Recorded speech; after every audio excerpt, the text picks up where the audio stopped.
네, 안녕하세요. 12월 22일 금요일 새벽 기도회 시작하겠습니다. 기도드리겠습니다.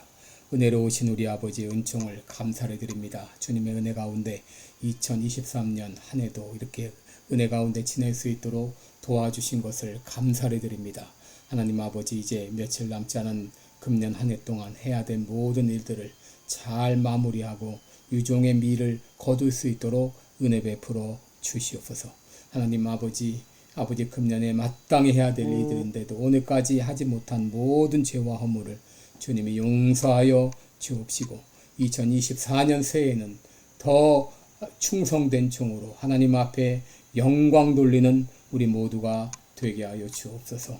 하나님 아버지, 이 시간도 연약한 병중에 있는 우리 모든 성도들 긍휼을 베풀어 주시고, 주의 능력의 손으로 어루만져 주시사 깨끗이 나음을 얻게 하여 주시고, 세계 만방에서 복음을 증거하고 있는 우리 모든 선교사님들 한 분 한 분 오늘도 능력의 장중에 성령 충만케 하여 주옵소서. 이 시간도 주님 앞에 의탁하며 예수님의 이름으로 기도드리옵나이다. 아멘. 네, 찬송가 400장 부르겠습니다. 400장 험한 시험 물속에서 나를 건져주시고, 찬송가 400장입니다. 예전 찬송가는 463장입니다.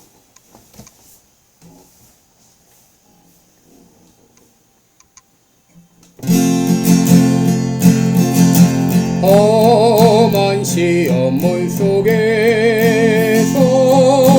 나를 건져주시고, 또한 풍랑 지나도록 나를 숨겨주소서.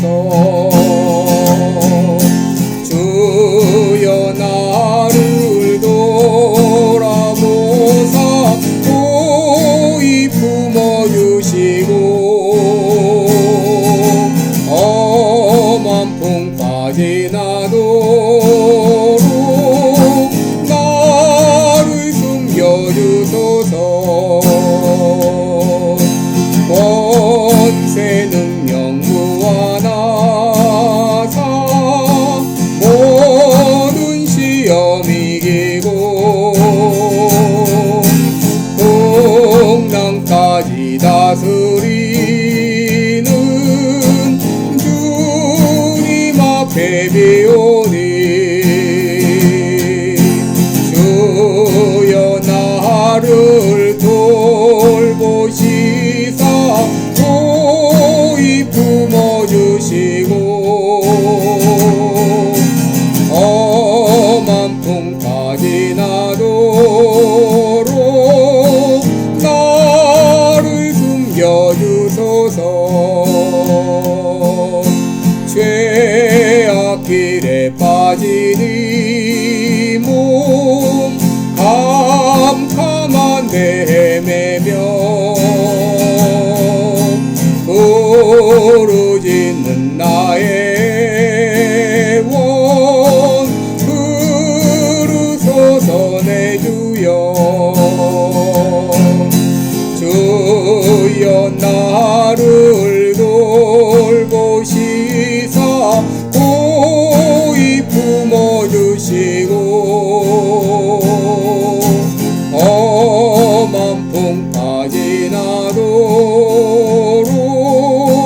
나를 숨겨주소서.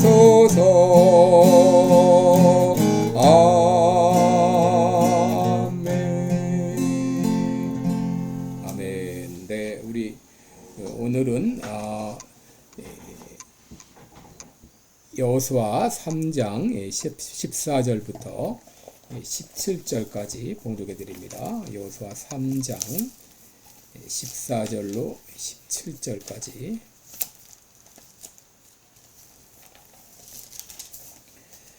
네, 제가 봉독해 드립니다. 백성이 요단을 건너려고 자기들의 장막을 떠날 때에 제사장들은 언약궤를 메고 백성 앞에서 행하니라. 요단이 몸에 거두는 시기에는 항상 언덕에 넘치더라. 궤를 맨 자들이 요단에 이르며, 궤를 맨 제사장들의 발이 물가에 잠기자 곧 위에서부터 흘러내리던 물이 그쳐서 심히 멀리 사르단에 가까운 아담 읍 변방에 일어나 쌓이고, 아라바의 바다 여매로 향하여 흘러가는 물은 온전히 끊어지매 백성이 여리고 앞으로 바로 건널세. 여호와의 언약궤를 맨 제사장들은 요단 가운데 마른 땅에 굳게 섰고 온 이스라엘 백성은 마른 땅으로 행하여 요단을 건너니라. 아멘.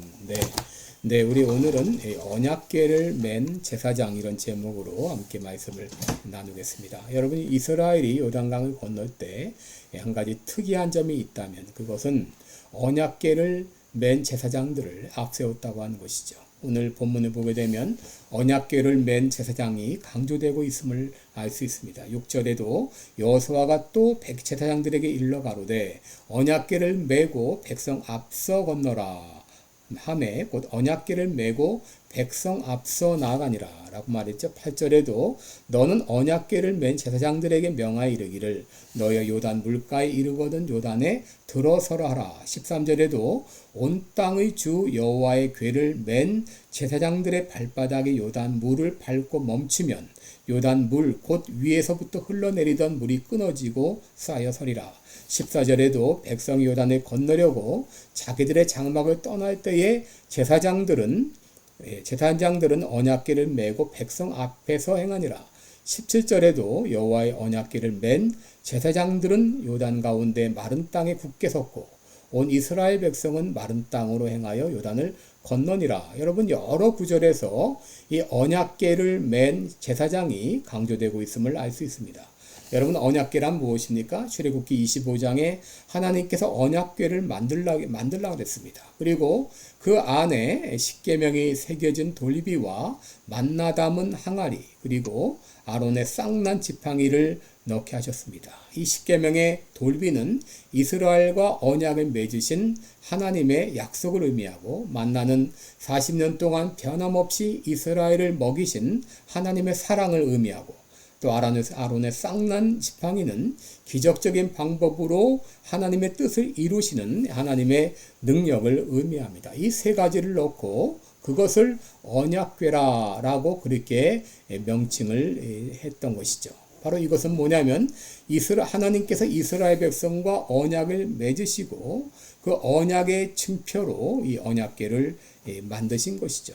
이것을 이렇게 두신 것은 하나님께서 이스라엘과 맺으신 언약을 변함없이 지키시겠다. 그리고 그들과 함께 하심을 가시적으로 나타내 보이기 위해서 바로 언약궤를 만들게 하신 것이죠. 그러면 이 언약궤를 맨 제사장이 의미하는 바는 무엇인가? 여러분 여기엔 크게 두 가지 의미를 둘 수 있는데 첫째는 진군을 알리는 신호입니다. 여러분 이스라엘 백성들이 광야 생활 40년 동안에 일반적으로 진군의 신호는 구름이 떠오르는 것이었습니다. 그런데 이제 더 이상 그 구름은 보이지 않게 되었습니다. 이제는 언약궤를 맨 제사장이 바로 진군의 신호가 된 것이죠. 그들이 앞서 떠나면 이스라엘 백성도 쫓아갔고 그들이 머물면 이스라엘 백성도 머물렀던 것이죠. 또 두 번째 언약궤를 맨 제사장의 행진은 하나님의 임재를 나타내 보이기 위함이었습니다. 여러분 하나님께서 이스라엘 백성들이 광야 생활을 시작할 때 제일 먼저 성막을 만들게 하고 이 성막을 모든 진해의 중앙에 두게 했습니다. 여러분 성막은 성소와 지성소와 성막들로 구성되어 있는데 바로 성막의 중심은 지성소였고 바로 지성소 안에 언약궤를 안치했는데 이 언약궤를 지성소에 둔 이유는 바로 하나님의 임재를 이스라엘에게 가시적으로 보여주기 위함이었습니다. 그러므로 이스라엘 백성들은 언약궤를 맨 제사장이 앞서가는 것을 보면서 하나님이 우리와 함께 하시며 동행하신다고 하는 것을 눈으로 확인할 수 있었던 것이죠. 그래서 3절 4절에 보게 되면 하나님께서 모든 백성들이 볼 수 있도록 거리를 두게 했습니다. 그래서 백성에게 명하여 가로되 너희는 레위 사람 제사장들이 너희 하나님 여호와의 언약궤 매는 것을 보거든 너희 곳을 떠나 그 뒤로 쫓으라. 그러나 너희와 그 사이 상거 이 거리가 2000규빗쯤 되게 하라 그랬습니다. 2000규빗이면 약 2m로 따지면 800m 거리입니다. 이렇게 거리를 두게 하신 이유는 모든 이스라엘 백성들이 보고 따라갈 수 있도록 하시기 위한 하나님의 배려였습니다. 여러분, 하나님께서 이 언약궤를 두시고 언약궤를 이스라엘 이 제사장들에게 매게 하신 것은 이스라엘 백성들의 연약한 믿음을 깨우치시고 강화하시기 위한 하나의 방편이었습니다. 여러분, 사실 언약궤 안에 든 물품들, 그 언약궤는 귀한 물건이긴 하지만 그 자체가 어떤 신비로운 능력을 가진 것은 아닙니다. 그런데 그 물건들이, 그 언약궤가 하나님의 임재를 상징한다고 하는데 의미가 있는 것이죠. 여러분, 하나님의 언약궤를 맨 제사장들의 발이 물가에 잠기자 기적처럼 흘러내리던 물이 그치고 물벽이 생기고 마른 땅에 드러나는 놀라운 역사가 일어났습니다. 이것은 바로 하나님은 그저 상징적으로만 그들과 함께 있는 것이 아니라 실제 함께 하신다고 하는 것을 나타내 보인 것이죠. 그런데 때로 사람들은 이 언약궤를 마치 부적처럼 생각하는 사람이 있습니다. 그 물건 자체가 어떤 신비로운 능력이 있는 것처럼 생각하는 사람이 있죠. 여러분, 사무엘상 4장 3절 이하를 보면 이스라엘 백성들이 블레셋과 싸움에서 패배하게 되자 실로에 있던 언약궤를 전쟁터에 가져갔어요. 언약궤를 가져가면 하나님께서 우리를 이기게 할 것이다. 어떤 그 언약궤를 부적처럼 생각하고 사용했지만 그들은 블레셋에 패하고 언약궤를 오히려 블레셋에 빼앗기는 이런 비극이 일어났습니다. 여러분, 오늘날 기독교는 생명은 사라지고 껍데기만 남아있는 형식적 기독교로 전락되어 가고 있습니다. 예배도 찬양도 기도도 형식화되고 하나님 없는 언약궤로 전락하고 있습니다. 오늘날 예수 그리스도가 없는 예배, 찬양, 기도가 얼마나 많습니까? 여러분, 예배, 찬양, 기도가 부적처럼 사용되고 있는 것이 오늘날 현실입니다. 여러분, 언약궤가 귀하긴 하지만 언약궤 자체가 어떤 능력을 주는 것은 아닌 것이죠. 언약궤는 우리의 약한 믿음을 강화해 주시기 위한 바로 가시적인 은혜의 방편일 뿐입니다. 언약궤를 보면서 하나님을 바라보지 못한다면, 언약궤를 보면서 하나님이 우리와 함께 계심을 우리가 믿지 못한다면 그 언약궤는 아무 소용이 없는 것처럼 오늘날 우리가 예배드리고 찬양하고 기도하는 이런 모든 것들이 하나님과 연관없는 찬양, 예배, 기도라면 그건 아무 의미가 없는 것이죠.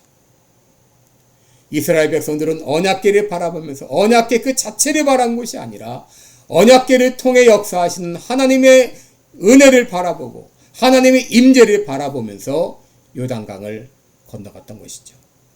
오늘도 우리와 함께 하시는 그 하나님, 임마누엘의 하나님을 바라보면서 담대히 전진하는 여러분 되시기를 축원합니다. 기도하겠습니다. 은혜로우신 우리 아버지 하나님께서 이스라엘 백성들이 요단강을 건널 때에 언약궤를 맨 제사장을 앞서가도록 했습니다. 바로 그것은 하나님이 너와 함께 계신다. 하나님이 너와 동행하신다는 것을 가시적으로 보여주시기 위함이었죠. 하나님 아버지, 우리도 오늘도 앞서가시는 주님을 바라보면서 함께 하시는 하나님을 믿음으로 바라보며 당당하게 전진하는 우리 모두가 되게 하여 주옵소서. 예수님의 이름으로 기도드리옵나이다. 아멘. 네, 여러분, 오늘도 언약궤를 맨 제사장이 앞서가듯이 우리 앞서 행하시는 주님을 믿음으로 바라볼 수 있기를 바랍니다. 고맙습니다.